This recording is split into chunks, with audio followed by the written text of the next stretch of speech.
E então nós agora continuamos com o segundo sermão de Moisés, que está entre os capítulos 5 a 26. E neste sermão, Moisés aponta o que Deus espera de Israel.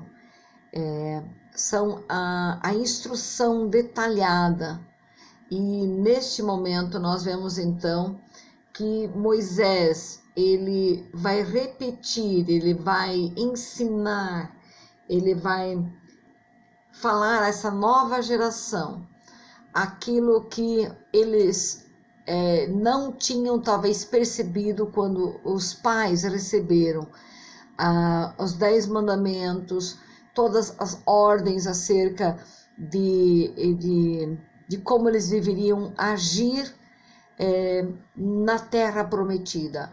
Eles com certeza deveriam ter ouvido dos seus pais sobre o Egito, o Mar Vermelho e tudo aquilo que eles passaram, porque eles estavam juntos, eles não viram as roupas envelhecerem, eles viram a presença de Deus em cima deles como uma coluna de fogo e uma coluna de nuvem durante o dia. Então eles tinham uma visão.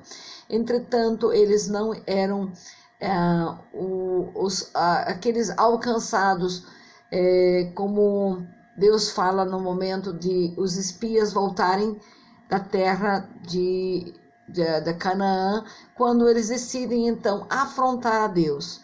E Deus então determina com muita ira que eles iriam ficar no deserto por 40 anos. Então essa nova geração, com certeza, parada no lugar, ele não deve ter tido então a experiência do Deus e das consequências, porque eles tiveram muito tempo parado em Cádiz e agora Deus então fala que eles deveriam seguir caminho para a conquista da terra prometida.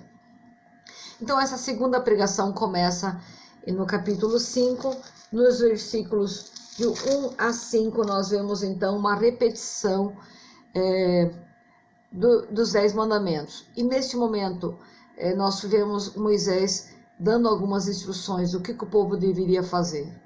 E nós podemos dizer assim, 4 pontos. Eles deveriam ouvir, aprender, guardar e cumprir. É como se dissesse assim, olha, aqui está a cartilha, tá? Vocês vão ouvir.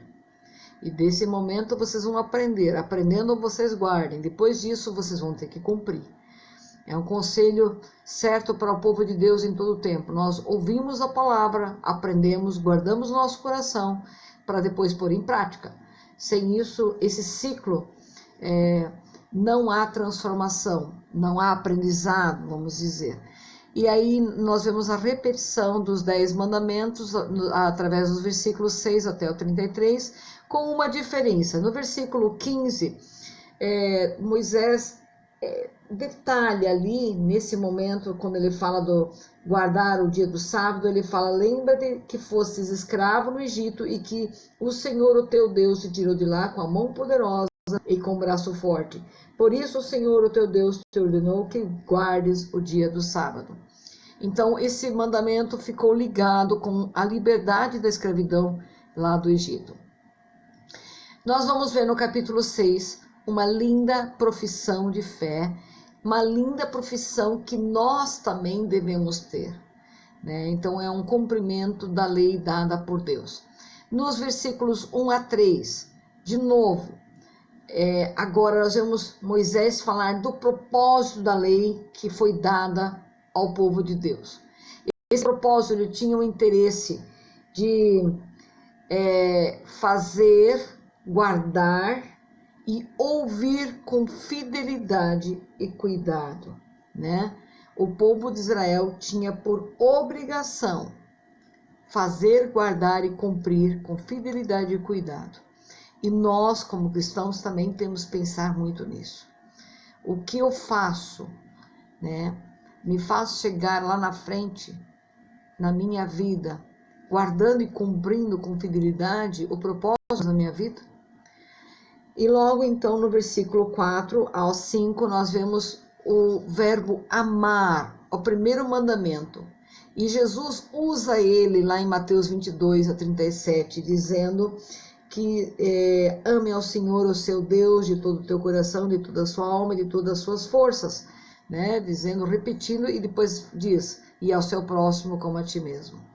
E nos versículos 6-9, nós vamos aprender 3 pontos importantíssimos que ele coloca aqui para os pais. Ele fala que essas palavras que hoje te ordeno estejam em seu coração, ensine com persistência aos seus filhos. Olha, atente só, persistência. Converse sobre elas quando estiver em casa, quando estiver andando pelo caminho, quando se levantar. Amarre-as como sinal nos braços e prenda-as na testa. Escreva-as no batente das portas da sua casa e em seus portões. Nós podemos entender que nós devemos dar exemplo. Quando eu falo insistentemente, persistentemente, eu também atrelo a minha vida, o meu exemplo, porque eles vão estar observando a minha fala. Então, aqui, claramente, Deus dá a responsabilidade dos pais em educar. Não é uma transferência para um professor, um pastor. Continua sendo lá em Efésios 6:4 a responsabilidade dos pais em educar. E isso exige muito esforço. Então, os primeiros instrutores, os primeiros a apresentar o evangelho são os pais. E se fizermos assim, ensinando nossos próprios filhos pelo dia a dia, usando as circunstâncias da vida, usando nossas próprias experiências para mostrar o caráter de Cristo, nós vamos poder ensinar qualquer pessoa lá fora. Tá? Isso vai ser então uma concordância de que a nossa vida, a nossa casa é o primeiro sacerdócio, é o primeiro lugar de missões, e que Deus nos ajude a sermos fiéis.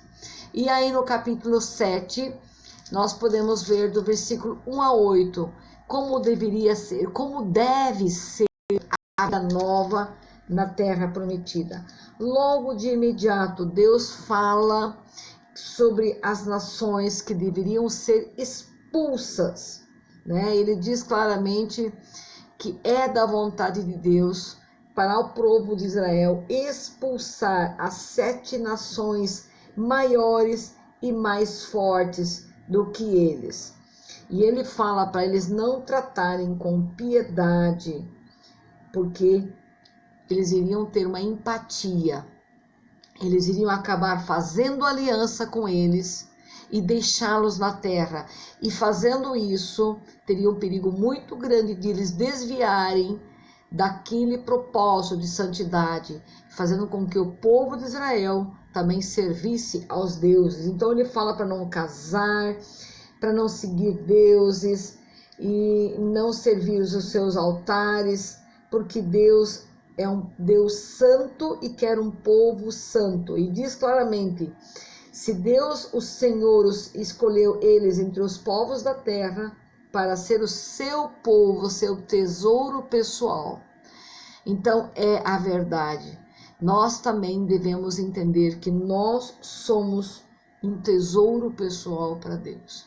Nós somos a nação santa e nós devemos ter muito cuidado com as coisas que não agradam ao Senhor, porque isso também pode nos desviar das coisas de Deus.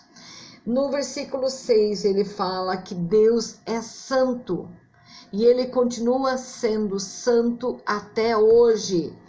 E nós podemos entender que lá em 1 Pedro 2, versículo 9, ele fala claramente uma exortação à santidade, pois ele fala assim: vocês, porém, são geração eleita, sacerdócio real, nação santa, povo exclusivo de Deus, para anunciar as grandezas daquele que ele chamou das trevas para a sua maravilhosa luz. Lembrando que antes nós nem éramos, né, povo, mas agora somos povo de Deus.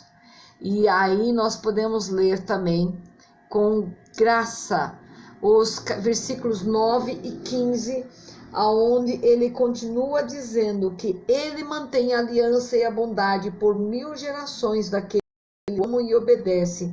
Mas ele fala também claramente acerca da desobediência. Então, vá lá e leia os versículos 9 a 15. O que traz a obediência e o que traz a desobediência. É muito interessante. E será que vale para hoje ainda? Ou não tem o mesmo peso para nós hoje? Porque muitas vezes achamos que o Velho Testamento não tem referência às práticas do Novo Testamento. O Deus do Velho Testamento mudou ou é o mesmo Deus?